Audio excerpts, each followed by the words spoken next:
Hi, good morning all. Game day. The Sabres are hosting the Philadelphia Flyers. We shall see if the boys have that hunger at home now. It's going to be their first game officially on their home ice, really. I mean, it's only the second game of preseason. We're already 1-0. Let's see if we can run the tables to 2-0. I'm wondering when we're going to hear, guys, about when this captaincy thing is kicking in. You know, I guess they're going to do it right before the regular season. I'm a little curious. Also, I'm wondering who we're going to play in nets today. This is kind of a question mark. You know, we just don't know what we're facing in these preseason games, except that these guys are all guys that we believe in, or they wouldn't be on the team. So are you guys pumped? I guess you are. Hopefully you guys get to see it. I'm not sure if I'm going to get to see this. I hope I can track it somehow. One of you said, oh, it was on this channel in Buffalo. Yeah, but I don't live in Buffalo. I don't have access to that channel, buddy. Sorry. I'm hoping they're streaming it somewhere today. You know, one of you mentioned the NHL package. Yeah, if I had the money, I would, seriously. I used to get it back in the day. Times are just too tough right now, especially after COVID and everything. It's just too tough. It's too tight. Money's too tight. So I'm hoping the boys just show up in this one, play good, play strong, play hard, be a little more physical. It's the Flyers. I want to be physical against them. I don't care if this is the era where the Flyers aren't physical. I still, you know, have a lot of resentment towards them from 1975. I haven't let that go. And it's just one of those things that they're one of those teams, guys, that's always going to be a rival. Even if they're not in our division, they're a rival. You know, that's just a lifetime rival, the Philadelphia Flyers. And if I'm right, the Flyers won their first preseason game. I should have checked, but I'm pretty sure they won. Pretty sure. And the Flyers, you know, that's another team over in the East that's picked to be like really bad, but they might surprise also. You never know with the Flyers. They're another franchise like that. You don't know year to year, like the Habs. The Habs and the Philadelphia Flyers, guys, are kind of like those kind of franchises that year to year, it's hard to tell. Like Montreal should be the Pits this year. They might not be. Like they have not had back-to-back losing seasons since the wartime in World War II. It's that long. It's over 80 years. I did a video on this. And for those of you who knew, the Habs haven't had back-to-back losing seasons, I believe, since 1939, I think it was. And they just might surprise this year and do well, even though really they don't have the roster to, but it's still the Montreal Canadiens. So, you know, we will see them soon enough. I'm looking forward to some new faces doing some new things in this one. I'm hoping that somebody has a big game so we can talk about it later. That would be nice. You know, I'm hoping Cousins scores again, guys. That's important. We want our leadership guys to start producing. You know, like Darlene and Cousins, I'm talking the younger leaders. We want them to start producing in these games ahead of time, prepping for the season, so their confidence is good going in. You guys might think preseason is not important. Try telling that to this dressing room.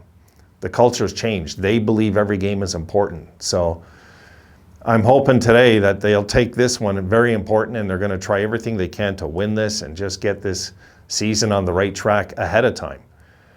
As you know, as I said before in the last video, guys, I'm a big believer that you know, a good preseason usually leads to a good season. It usually does. If you go look at the history books of all the teams, like the Blues last year had a really good preseason, so I kept my eyes. You know, I didn't expect them to. They had a really good preseason, and then they had a really good season. And you know, they might have given Colorado way more of a fight if it wasn't for Binnington getting hurt. They might have. So a lot of things can happen, guys, when confidence starts to grow. And this is where we want it to start growing now. These are games now. They're sharpening their skates. They're putting on the hockey tape and everything for hockey games now. It might mean nothing, again, in the standings. But to these guys, we want their confidence level to start rising before the season opener. It's important. So I am looking forward to seeing some of the young kids. This is if I see the game. I want to see some of the young kids. I want to see, I really want to see Savoy again. I'm really, you know, he's really kind of gripped me in this preseason. I mean, there's other guys impressing, don't get me wrong, but Savoy, He has that sneaky offensive outburst, this guy, that comes out of nowhere. And I like that. I like that in a player. So he's got it. He's designed for this era, for the transition era. This guy's designed for it. There's no doubt about it. He's just got it. So what are we going to look at later on? Well, I'm hoping we look at a game, guys, where we're not trailing all night like last game. Let's hope we're not trailing all night in this one. That would be nice, you know, if the Sabres maybe jump out on the Flyers 3-0 and that's it, game done. You know, if they could do something like that. Again, guys, I know it's preseason. I'm not stressing so much about wins and losses.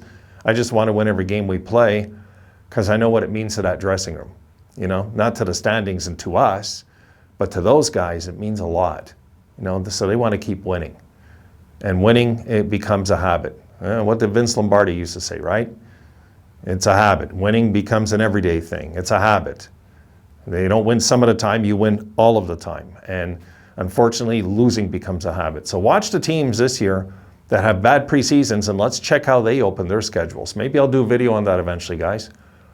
You know, I'll keep track of all the preseason records and then we'll look at all the teams that had the best records and the worst records and see how they started the first 10 games. That would make for probably a fun video because I'm a big believer that I'm right saying this, that the preseason's important, building momentum going into the regular season. So if we can come out today, come out strong, come out physical, a little more physical today than 13 hits would be nice.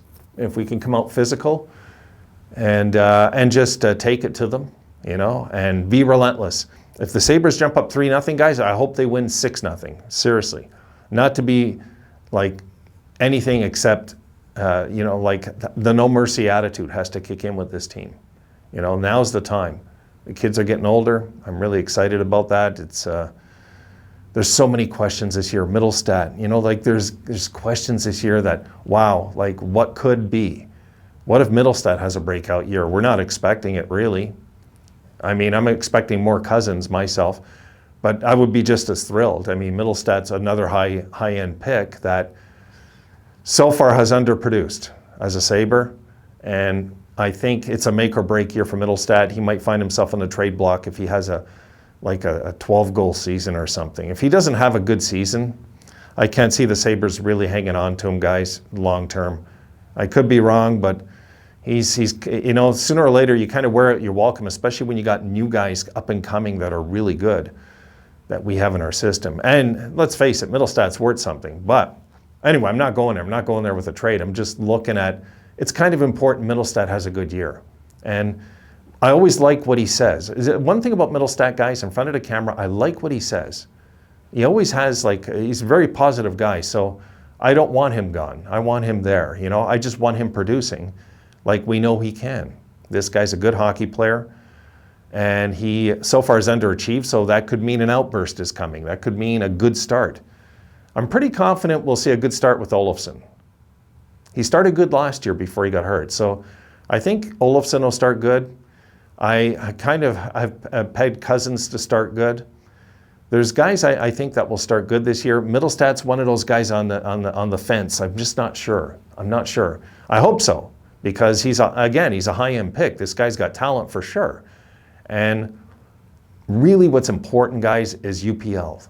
You know, UPL out of all these young kids might be the most important, really, because UPL knows now we've signed another goalie, and we don't, you know, we want him. I mean, you've seen Kevin Adams had that phone call with him, which is such a good leader, Kevin Adams, for picking up the phone, calling UPL, putting him at ease, why they signed Comrie, that they still believe in him, and he did really good there.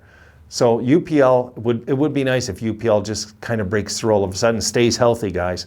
Even if UPL struggles in the beginning, as long as he stays healthy this year, that for me is the number one thing I want to see. Really, he could struggle a bit. I'm good with it, but not get injured again. No more injuries.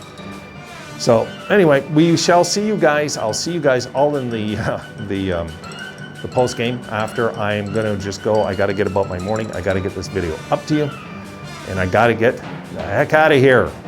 See you later, folks. Have a good one.